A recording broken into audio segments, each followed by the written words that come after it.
Bueno, entonces, continuando,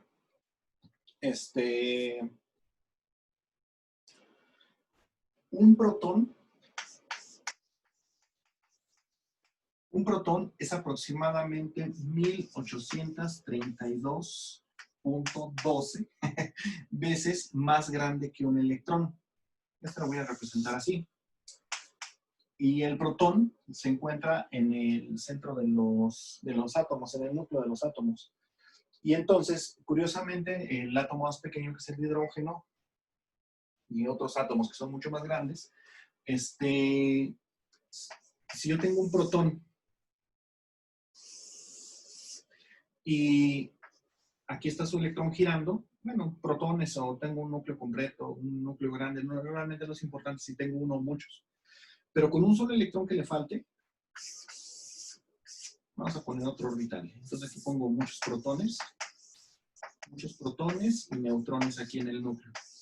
Entonces, con un solo electrón, sí, aquí debería de haber más electrones. Entonces, con un solo electrón que falte, con ese hueco que tenga aquí, eso significa que en un campo eléctrico todo el átomo se va a desplazar bajo la influencia de un campo eléctrico. Entonces, quiero que vean la importancia de esto, de que una partícula que es 2000 veces más pequeña es capaz de mover a un átomo completito.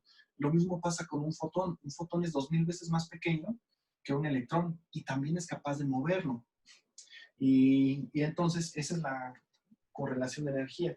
Por eso, precisamente, los fotones se pueden utilizar mucho para fabricar energía, que es la forma más limpia, por así decirlo, de fabricar energía. Si tienes un metal,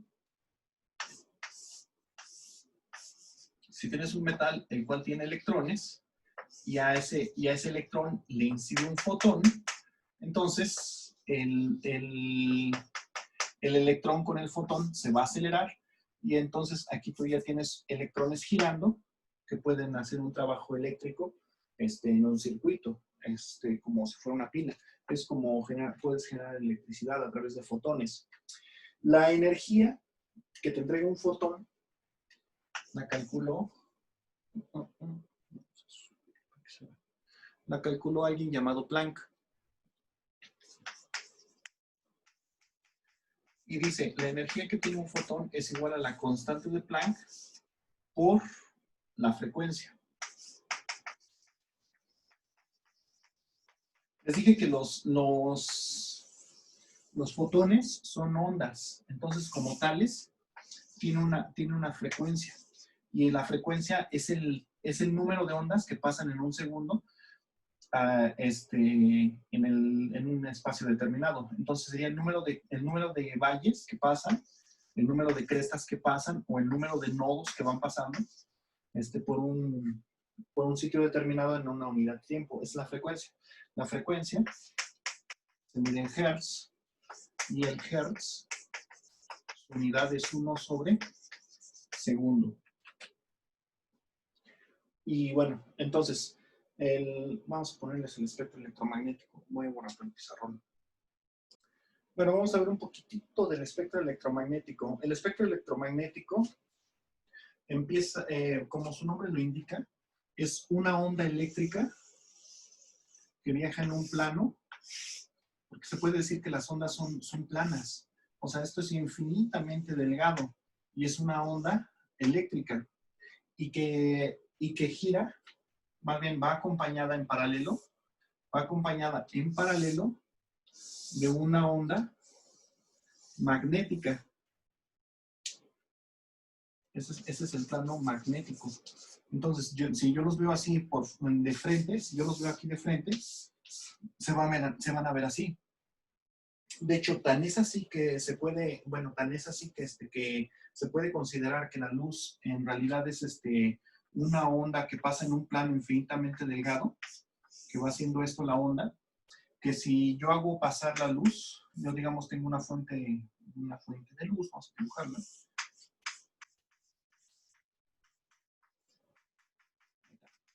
Un poquito. Y yo aquí tengo una superficie opaca, la cual tiene una rendija, esta rendija va a permitir que pasar únicamente la luz que vaya en una orientación, en un plano, nada más. Lo que vaya orientado en un solo plano. Y esta luz se dice que es luz polarizada. Esta luz polarizada se llama así precisamente porque presenta las características muy específicas de que tiene carga eléctrica y carga magnética muy marcadas. A diferencia de toda la luz que está saliendo aquí, como sale la luz en todas direcciones y en todo tipo de ondas, entonces puedo tener una onda que vaya así, pero tengo otra que vaya en sentido contrario exactamente. Entonces, mientras que esta marca el positivo, esta marca el negativo. Esta marca el negativo, esta el positivo. Y entonces, eso hace que estas dos ondas se puedan aniquilar mutuamente, o si tú las juntas, se puedan aniquilar. Estas ondas se aniquilan. Y igual, entonces el efecto de la luz neto no lo observas por carga o por carga eléctrica o carga magnética o polo magnético, porque tienes todas las ondas sumadas. Es como en el agua, todas las ondas van para todos lados, así, pero si tú lo filtras, le pasar la luz por un filtro, la luz ya sale polarizada y tienen la capacidad de excitar las moléculas muchísimo más que la luz normal, sobre todo las moléculas que obviamente tengan una carga o un polo. Y de hecho, ya ahorita les pongo imágenes, es muy bonito, porque responden muy efusivamente a la luz polarizada. Y tú puedes polarizar la luz a través de filtros. De hecho, hay polarizadores de luz que se utilizan mucho en las carreteras, que son los deflectores precisamente para reflejar la luz, ya que tus pigmentos oculares que reciben la luz reaccionan muchísimo más eficientemente a la luz polarizada porque tienen cargas eléctricas, nuestros pigmentos en los ojos. Por eso es que esa luz la ves tan llamativa. Ahorita vemos eso. Ahorita les pongo imágenes. Pero bueno, hablando del espectro electromagnético, entonces las ondas, las de más baja frecuencia, aquí voy a poner la frecuencia en hertz, las de más baja frecuencia se encuentran aproximadamente por ahí de 10 a la 3 hertz, o sea, 1000 hertz, 10 a la 6, 10 a la 9, 10 a la 12, 10 a la 15, 10 a la 18, 10 a la 21. Y sigue para allá y para acá. La luz visible se encuentra aquí en 10 a la 14. Ahí están los 7 colores del arco iris, comenzando por el rojo, terminando con el violeta. Aquí está la región del ultravioleta, los rayos X, los rayos gamma. Aquí está el infrarrojo. Para acá está el microondas. Para acá está el microondas. Para acá están las ondas de celular.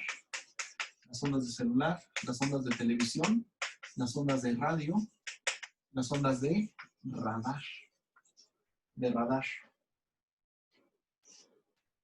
Son prácticamente de la misma naturaleza. ¿Cuál es la diferencia? Que entre más energía tienen, que son esas que van hacia allá, en esa dirección, mejor dicho, las que van en esa dirección tienen mucho más energía porque tienen más ciclos. Esta sería una de baja energía, una de más alta energía se vería así. Tiene mucho más ciclos por unidad de tiempo, por segundo que las otras. Y entonces, como la energía es igual a la constante por la frecuencia, entonces, entre más alta es la frecuencia, más energía tiene. Y la energía, esa energía se puede utilizar para muchas cosas. Si tiene ese fotón, si tiene suficiente energía para arrancar a un electrón del metal y convertirlo en corriente eléctrica, ay, ¿por qué no me dicen que no se ve? Entonces escribí todo esto en vano. Aquí está el gamma, los rayos X, los ultravioleta, el violeta, el rojo, el infrarrojo, microondas, las ondas de celular, las ondas de televisión, radio, radar.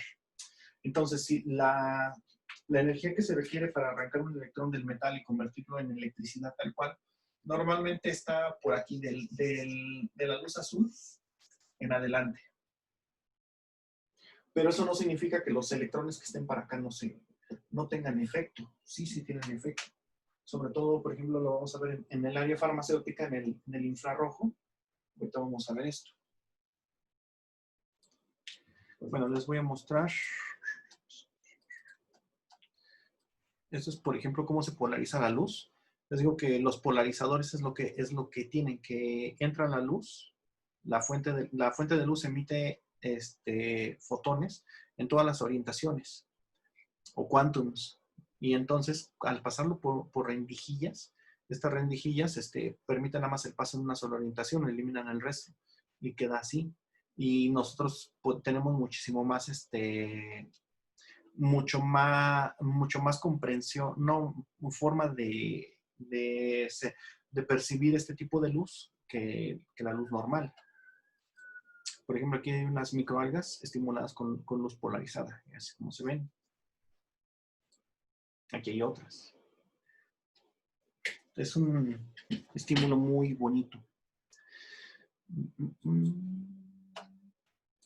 Y bueno, por ejemplo, los átomos, al enlazarse, aquí vemos una tabla de átomos enlazados unos con otros, y vemos la energía que tiene este enlace. Esta es la energía que tengo que aplicar para romper este enlace en cada uno de estos casos. Dependiendo, por un enlace sencillo, doble, triple, esta es la energía en kilojoules sobre mol que tengo que aplicar si quisiera romper este enlace covalente para cada uno de estos casos. Entonces vamos a escoger uno así al azar. Por ejemplo, los enlaces triples tienden a absorber fotones muchísimo más fácilmente y los enlaces dobles. Vamos a escoger un triple, por ejemplo de 810. Vamos a redondearlo a 811 kilojoules sobre mol. ¿Qué longitud de onda tendría que tener un fotón para romper este enlace?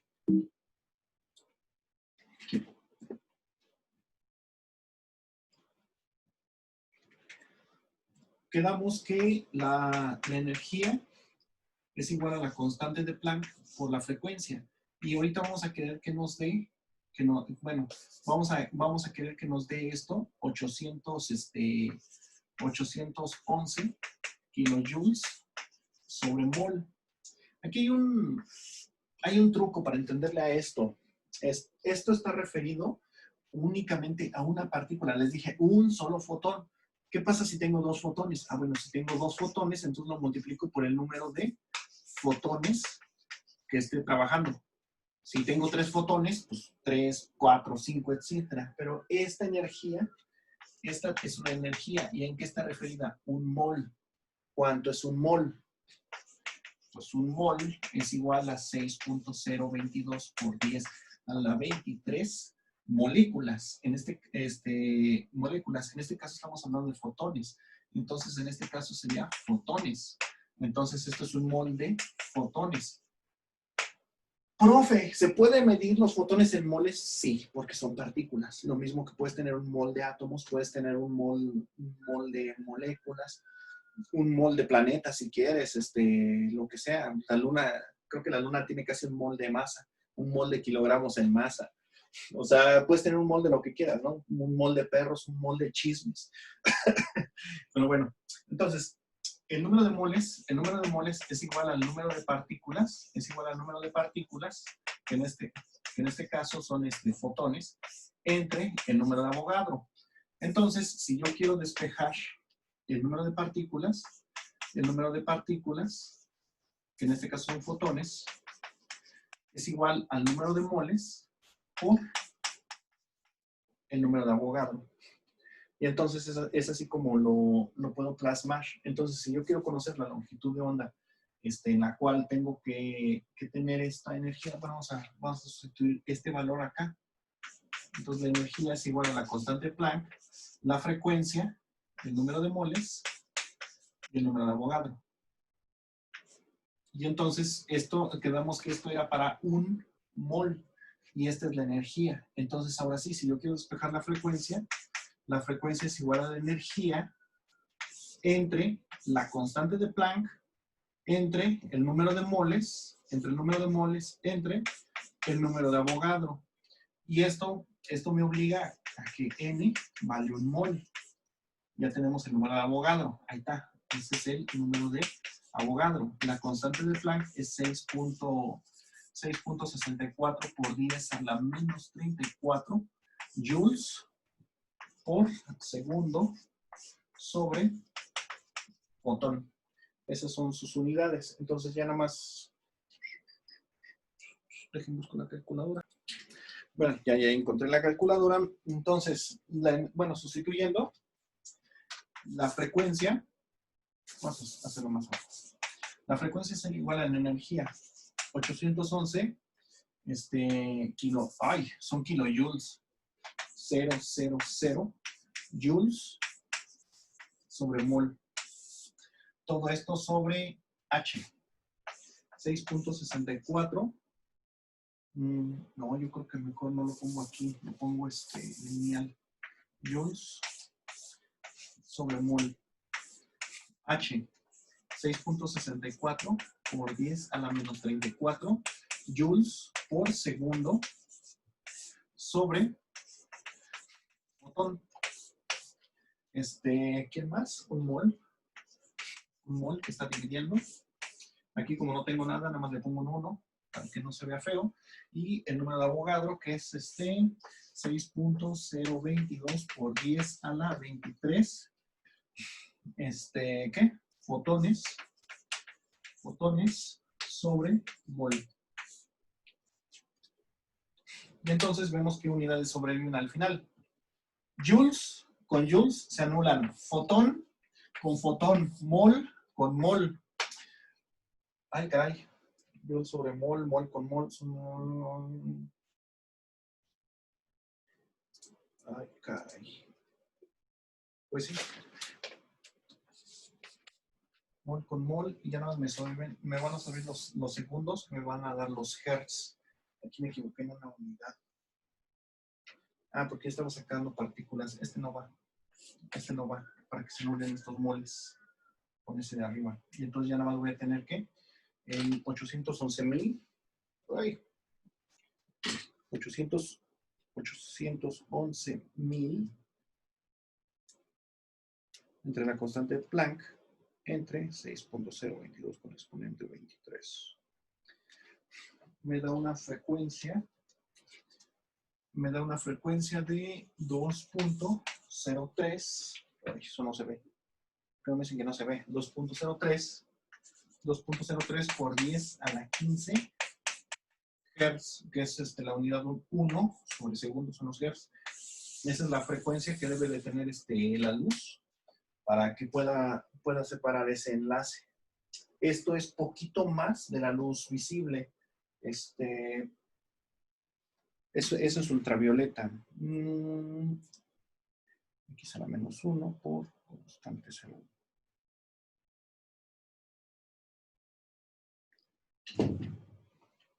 Esto es ultravioleta. Para los que están más familiarizados, esto es 147.5 nanómetros. Es luz ultravioleta. La luz visible va de 380 a 750 nanómetros. Este es para el violeta. Luego sigue el azul, luego el verde, luego el amarillo, y este es para la luz roja. La luz roja es la que tiene el de 750. Entonces, una que es más pequeña es de... Ahora, ¿cómo le hizo para sacar la onda? Para sacar la longitud de onda, haces la relación de que la velocidad de la luz es igual a la frecuencia por la longitud de onda. Entonces, ya tengo esta, la mando dividiendo la velocidad de la luz, ya me da la onda. Fue así como hice el truco. Pero bueno. Entonces, les digo que el ultravioleta es una onda de alta energía. El ultravioleta es una onda de alta energía. En el infrarrojo, los enlaces entre las moléculas pueden hacer muchas otras cosas que solo romperse, porque esta es para romperla, la molécula así completamente. Y hay veces que tú no quieres romperla. Tú quieres nada más hacer que vibre o cosas así. Entonces, para eso se utiliza la región infrarroja.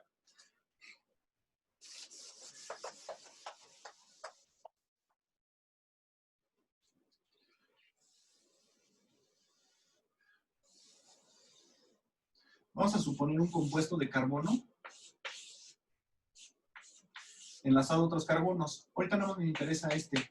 El carbono tiene 4 valencias. Tiene 4 valencias. Entonces eso significa que, estos no me interesan ahorita con qué están enlazados. Pero eso significa que entonces tengo 2 hidrógenos aquí. Entonces, estos 2 hidrógenos, este enlace que tienen, si yo le hago incidir un fotoncito aquí, un fotón que tiene esta energía, entonces, este fotón puede hacer que este se desplace hacia acá. Si incide en este otro enlace, este iría hacia allá. Pero también hay otra posibilidad, que vayan en sentidos contrarios. Y también existe otra posibilidad, que hagan el efecto de resorte. Entonces, de acuerdo a las distintas combinaciones, es casi la misma energía. Bueno, está en la misma región del espectro, el infrarrojo, está en la misma región, aunque sí varía mucho. A lo mejor esta es el doble de energía que necesito para hacerla vibrar de esta forma y así. Y entonces, cuando tú sometes a un compuesto, este es tu nivel de cero, esta es la energía que le estás proporcionando en forma de luz. Si absorbe por sus enlaces estos fotones, tú ves así como absorbió, porque absorbió entonces y este es, digamos, a, no sé, 20 micrómetros. 20 micrómetros, si se absorbe un poco más por acá, entonces tú ya puedes darte ideas de que estaba haciendo este enlace. Y precisamente esto genera patrones muy fáciles de distinguir, que funcionan como huellas digitales para cada compuesto. Tú puedes identificar al someter un compuesto a luz infrarroja, qué compuesto es, porque absorbe los enlaces absorben ese infrarrojo y tú puedes identificar precisamente qué compuesto es gracias a esa energía, ya que los fotones pueden ser atrapados. Este me gusta porque si están los 2 hidrógenos, tiene la capacidad de hacer así, los 2 al mismo lado, así, a ver si le hacen así los 2 hidrógenos, o están así, o están encogiéndose y así, o sea, como que está ejercitándose el carbón ahí, echando porras. O sea, son todas las posibilidades, bueno, esta es nada más así como que una de las muchas que hacen los fotones.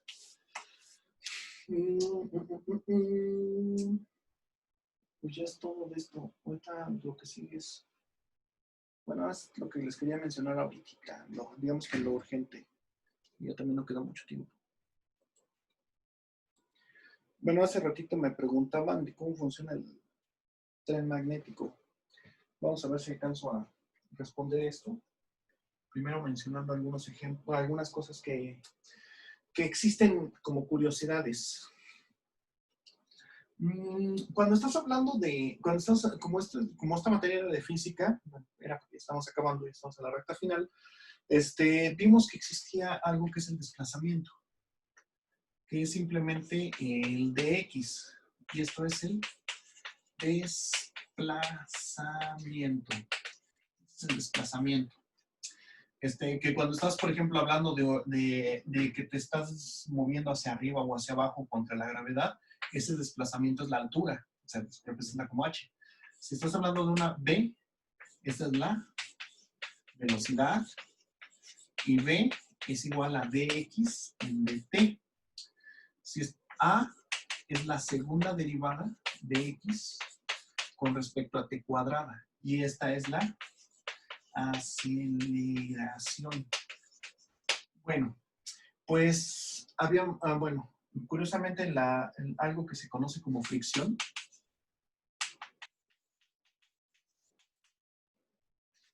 la fricción actúa no de acuerdo al desplazamiento, no de acuerdo a la aceleración, actúa de acuerdo a la primera derivada, que es la velocidad.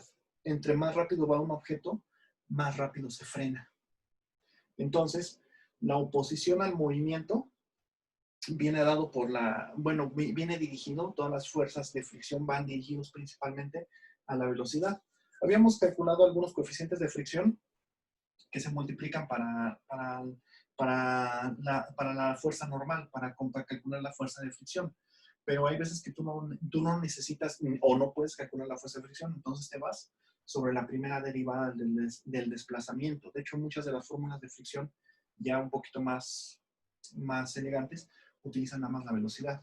Bueno, pues existe algo llamado también resistencia. La resistencia, entonces no utiliza un desplazamiento, lo que utiliza es una carga eléctrica, la cual se representa simplemente como Q, que sería, por ejemplo, una H. Entonces, la H nos da una idea de cuánto trabajo se puede hacer por la energía potencial. Entre más altura, más energía almacenada tiene. Lo mismo se puede decir a través de la carga. Entre más carga tienes almacenada, más trabajo se puede realizar. Y entonces, la derivada de la carga con respecto al tiempo se le llama corriente. Y al igual que esta, que es la primera derivada, entonces la resistencia al paso de cargas es hacia esta. Entonces, los materiales, todos y cada uno de ellos tienen cierta oposición al paso de la corriente. Y al igual que existe este otro concepto, la segunda derivada de la carga con respecto al tiempo al cuadrado, de hecho aquí lo voy a expresar así, la aceleración también se puede poner así, la derivada de la velocidad con respecto al tiempo. Esta es la corriente y se expresa así. Y entonces otra forma de expresar esta es la derivada de la corriente con respecto al tiempo, la derivada de la primera derivada o la segunda derivada. Esto es a lo que le llaman inductancia. Inductancia. Cualquier sustancia que presenta inductancia, habíamos visto que las cargas eléctricas se comportan como campos magnéticos en movimiento. Bueno, las cargas magnéticas son cargas eléctricas en movimiento. Las cargas magnéticas son cargas eléctricas en movimiento. Bueno,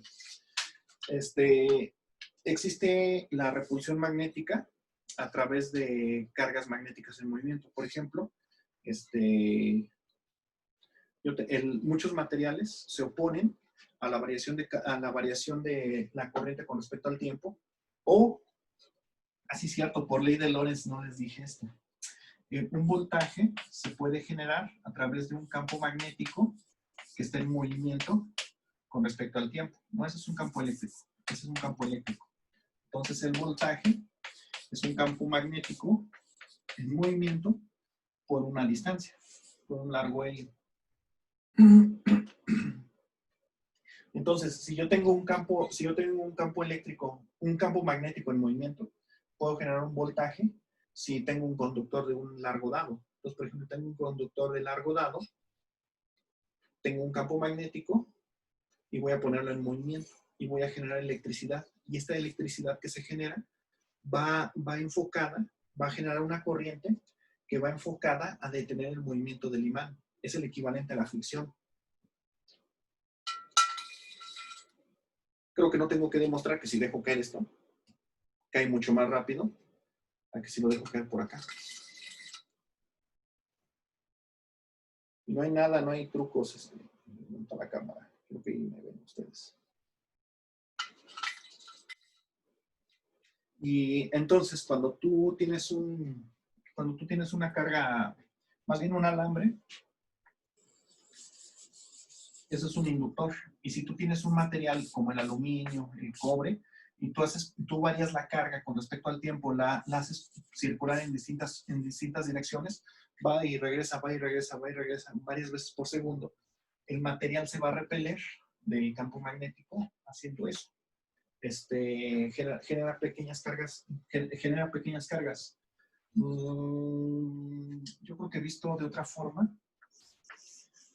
digámoslo así, tengo la bobina así. Entonces, esto genera un polo norte. Entonces, para defenderse de ese polo norte, digámoslo así, el material responde creando otro polo norte y entonces hace que la corriente circule en sentido contrario. Y entonces, eso es el principio de las estufas de inducción que hacen que se calienten los metales. Cuando tú pones una bobina en la cual en corriente alterna hace que la corriente vaya y venga varias veces y entonces el material se calienta porque está circulando una corriente así en seco en el material. Se va a calentar. Ya más quería mencionar otro ejemplo que me faltó de los fotones. El microondas tiene la capacidad de hacer también vibrar un poquito los enlaces. Por eso en algunas reacciones químicas se utiliza microondas especializado, no el de cocina, un microondas especializado para hacer síntesis química de algunos fármacos.